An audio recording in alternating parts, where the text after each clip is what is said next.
Ladies and gentlemen, I am the American SpyFox. Welcome to the channel. Welcome to Nirvana Series, whatever number we're on. It doesn't matter at this point. All that matters is that every nook and cranny is explored, every detail is gone over. It is my goal to just help everybody understand why people are still talking about a Kurt Cobain murder conspiracy going on nearly 30 years later. It's because there are numerous variables that point to foul play. This was more likely a homicide than a suicide. I'm not accusing Courtney Love. It's not for me to do. I'm not Jack Klugman playing Quincy. I'm not a homicide detective.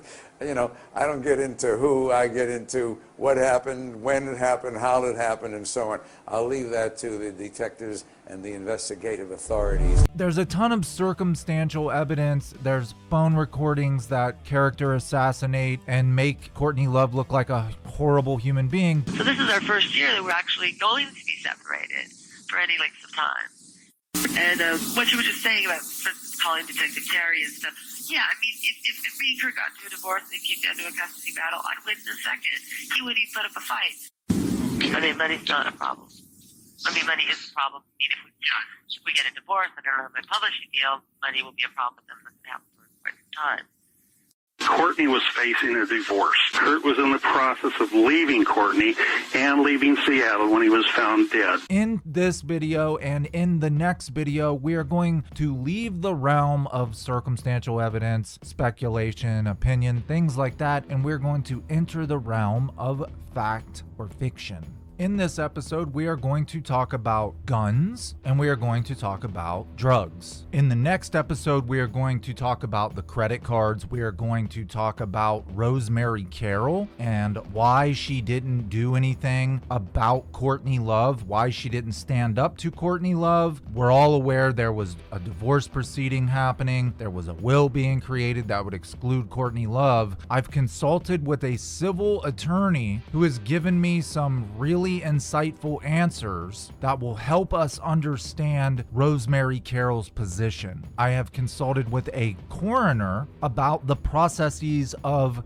death, about the natural processes that we will all go through as a corpse, and we will talk about why it makes no sense that Kurt Cobain's hand was gripped around the barrel of the gun. That will be in the next episode, which will come out very quickly. We will not be relying on me. We will be relying on professionals. We will be relying on experts and Kurt Cobain and Chris Novoselic themselves. Now, I did look up the pronunciation of Chris' last name, whether it's Novoselic or Novoselic. It is Novoselic. I know there was a little bit of debate going on in a comment section, like, which is, you know, according to Michael Azzerad, who wrote the book Come As You Are, it's Novoselic. Anyway, the first thing we're going to do in this video is we are going to check out a 1993 MTV Nirvana interview where the guys in Nirvana are asked about things like violence, teenage violence, guns in the media. Guns and violence had always been a part of pop culture, TV shows and movies, everything from Gunsmoke to Miami Vice to Terminator. But what happened in the early 90s? Guns and violence begin to be glorified within music videos. The rise of gangster rap and hip hop. So it's kind of funny to me that MTV decides they're going to do a segment on guns being glorified. Okay, the next special section is on violence. Do you think that images of guns and violence in media and popular culture have contributed to the rise in violence? Yeah, I think so. Teens? I think so. I think Sir Mix-a-Lot standing in front of his exotic car collection holding two handguns and sending out a message like, hey, look at all these cars, look at all this jewelry, look at all these guns, cool, Daddy-O or whatever. And I think that was really irresponsible of him to do that. So yeah, it was just kind of funny that MTV is asking Nirvana to participate in a segment about rising gun violence and violence glorification when MTV are the ones who are airing these videos that glorify guns and violence.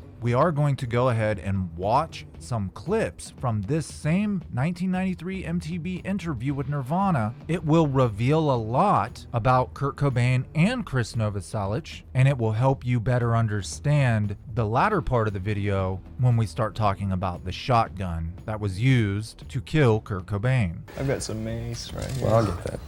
This is my security guard. You know, this is my bodyguard. Axl Rose has 10 big, huge, 400-pound guys.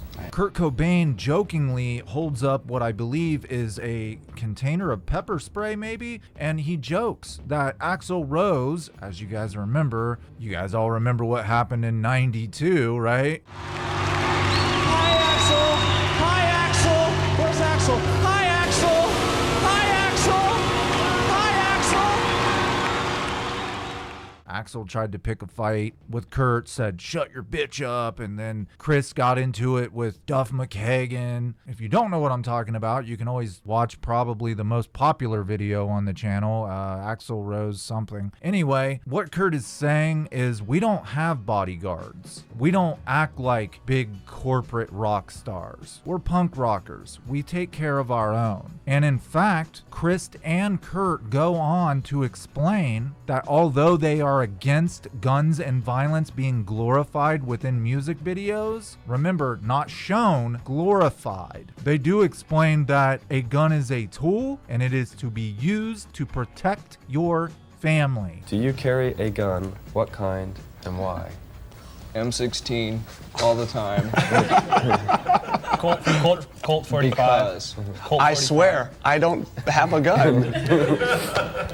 Although the guys are laughing and joking, they're not lying. Kurt really did have an M16 at one point. He had an Uzi. He had all kinds of guns. As he will explain to you very soon, he loved guns. He took them very seriously. He knew his guns well. When Courtney Love in an interview once threatened another journalist by saying, "Kurt has an Uzi, and if anybody keeps talking bad about us, he's going to use it," Kurt was very quick to rebuke her and say that it's not funny to threaten people with weapons. Chris Novoselic had a Colt 45. Dave Grohl had no guns, didn't mess with guns. I keep it in my teepee when we go out in the woods and sleep. Do you? Yeah, you never know what's going to happen out there. Chris and Kurt came from a rural area. They were outdoorsy types of people. Kurt loved to target practice. Chris, even according to Courtney Love in a Howard Stern interview, said that Chris now lives on a farm. He raises goats. Chris goes on to explain what a gun is for. Not to be glorified or romanticized, it is a tool that is either to be used for hunting, to provide for your family, or protecting your family and yourself, whether it be from other humans or whether it be from a wild animal. Do you think There's that, nothing romantic about guns. They're a tool, and they're in this world, in this country, things have just degenerated so much. It's just like you have to protect yourself because there's a lot of jerks out there. When I went to the gun shop to buy the guns, you should have seen the people in there buying this. This guy was looking at this. I guess I hate to judge people by their appearance, but I mean, there were some gangbangers in there just swooning over these 9mm. Oh man, check that out. They're going crazy. It's like, God, I was in there, Ernie and I were in there just like, whoa, what are we doing in here? But we felt like we had a duty to be in there and protect our families and homes and stuff. And these guys were, it was just a novelty to them. Like, yeah, you gotta have a gun, you know.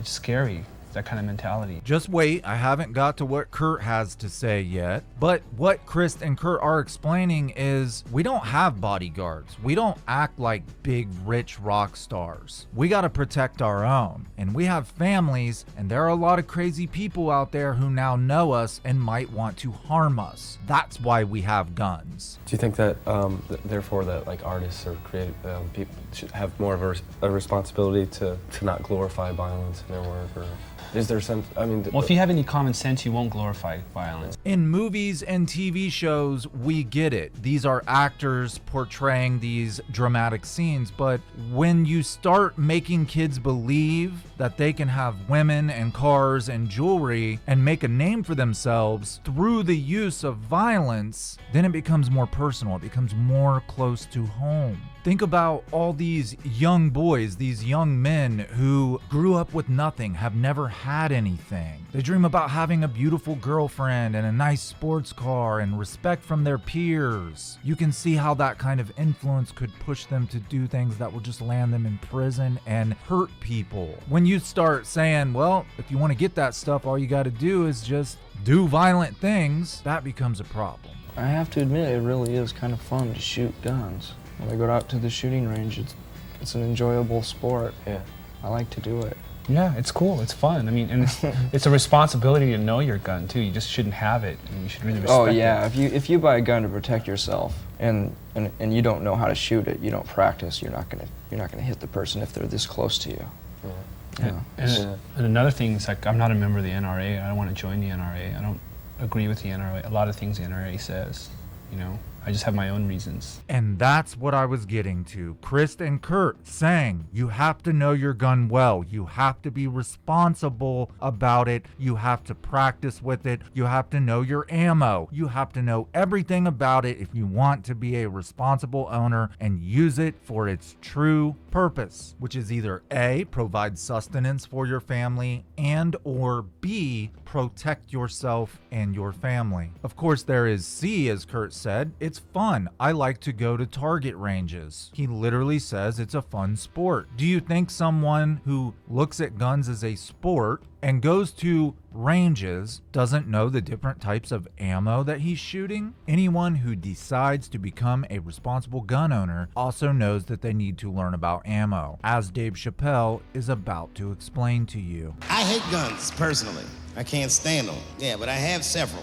I don't want them, but I feel like I need them. Don't forget where I live. I live in Ohio. And anyone that knows anything about Ohio knows that even the word Ohio is an old Native American word. It means, literally, land of poor white people. I can vouch for that. And I don't know what's going on down here, but in my experience, poor white people love, and I mean they fucking love, heroin. He's not lying. There's a huge heroin epidemic in Ohio. Be that as it may, I'm armed to the teeth. First gun I bought was a 12-gauge shotgun. I didn't want the gun. Remember, though, I'd moved to a farm, and I was sitting there on the porch, and I see a white dude walking across my property, entitled, like he's supposed to be there. He had a rifle over his shoulder, too. Ain't that a bitch? I said, what the fuck is this guy doing on my property? I was mad as shit, but I was unarmed. So I ended up just waving to this motherfucker like a bitch. I was just like... As soon as he got far enough away, I ran to my car and sped to Kmart. And I ran to the gun counter. I said, I need a gun immediately. The guy didn't answer, no questions. He just grabbed a 12-gauge shotgun, handed it to me. I'd never even held a gun before. I'm not a dummy. I'm like, well, I need some bullets too. And the guy reached under the counter, put 2 box of shells on the counter. He said, all right, buddy, which box do you want? And I didn't know. One box had a picture of some ducks on it. The other box had a picture of some deer. I said, well, what's that box with them ducks? He said, oh, there's birdshot. And then he goes just like this, I'm not exaggerating, he goes, that won't kill a man. He said, it'll just pepper him up nicely. I said, what the fuck? Pepper? You know what it means to pepper a motherfucker up? It means that when the shell explodes, hot BBs will shoot out of the barrel of the gun, not killing a motherfucker, but penetrating their skin and shallow flesh. Boy, that's gotta hurt. Hot BBs? Ha ha! Remember when Dick Cheney shot a motherfucker in the face and he lived? That was birdshot. I said, well, what's that box with the deer on it? He goes, oh, there's buckshot. That'll put a hole in the goddamn truck if you wanted to. So which box do you want? And he picked the one with the deer up and shook it. I thought he was trying to trick me. I was like, do you have a box, picture of a white dude trespassing on it? Because it's exactly the strength I'm looking for. But I didn't know that if you're defending your home with a shotgun, the formula dictates that you're supposed to buy both boxes. This was not a formula that I was familiar with. It goes like this. The 6 shots in a 12-gauge shotgun, so when you load the gun, you load it like this. First shot, bird shot. Next shot, buckshot. Bird shot. And then after that, buckshot, buckshot, buckshot. A long time ago, when I first started the Nirvana series, I'd made a video where I explained that the ammo Kurt Cobain supposedly used to kill himself was birdshot. And a few viewers who didn't know anything about guns and ammo laughed and made fun of me in the comments and were like, did you hear what he said? He said birdshot. That don't make no sense. The shells were blah, blah, blah, blah, blah. I never replied to their derogatory comments. Number one, because I usually don't. And number number two, I knew that this day would come when I made this video and I would have to explain the difference in ammo. Now, this happened just a couple years ago. I know a guy right here in my hometown who was shot through his kitchen window, and thank God the kid who shot him, by the way, he found out where he lived and shot him through his kitchen window just because my friend had called his girlfriend pretty on Facebook, commented on her some pictures she uploaded and said, wow, that's pretty. And for that, he got shot in the face and lost his eye. But he lived because thank God the kid didn't know what he was doing and he went and bought birdshot, not buckshot. Do you think that if Kurt Cobain 110% wanted to kill himself, he would use an ammo that people are known to survive? As you heard, Dick Cheney shot his buddy when they were out duck hunting using birdshot. The guy lived. Kurt Cobain would have been knowledgeable enough to say, hey, I'm not going to use birdshot. I'm going to use buckshot and make sure that I'm not lying there in agony, in pain, until I bleed out or until the heroin takes me. Kurt was very knowledgeable when it came to guns. He would have bought buckshot. On top of the fact that he loaded 3 shells. Now, you also heard Dave explain the formula, and this is a real formula that farmers use. First shot is a warning shot. Bird shot is just a bunch of BBs, and the further it goes, the further the BBs spread. It's a warning shot saying, hey, get the fuck off my property. You don't belong here. If they keep coming at you, maybe pull out their own gun, pose a serious threat to you or your family, next shot's buckshot. If they have a friend with them, give them a little warning shot too. They want to f around, next shot's buckshot. I believe that Kurt Cobain purposefully bought birdshot because he didn't want to kill anybody. Someone had tried to break into their Lake Washington house. Fans were finding out where he lived and coming to the park, weeding their way through the shrubs, getting in his yard, looking in his windows. Again, what happened to Kurt Cobain's hero, John Lennon? He was killed by an obsessed fan. Kurt didn't want to kill anybody, he just wanted to protect his property. Has anyone ever mentioned that the greenhouse that Kurt was in had windows and doors all the way around where he could have a 360 look at his entire property? For some reason, Kurt Cobain was up there. He was fearing for his life. He loaded 3 shells into the gun. It only takes 1 to kill yourself. Why would you load 3? And he was looking through those windows, seeing if anybody was coming on his property. Unfortunately, I think for Kurt, it was not an obsessed fan that was out to get him. It was closer to home. It was allies. It was friends. People who came at him with a smile. I needed to show you guys this interview so you understand that Kurt Cobain, although he wasn't some ultra-conservative redneck who's going out killing all sorts of animals just for the sport of it, I think he would have hunted if he needed to feed his family, but he wouldn't go killing animals just for the fun of it. There are people who are open-minded and further on the left who still appreciate our rights to have guns, as long as you own them responsibly. Kurt Cobain was one of these people.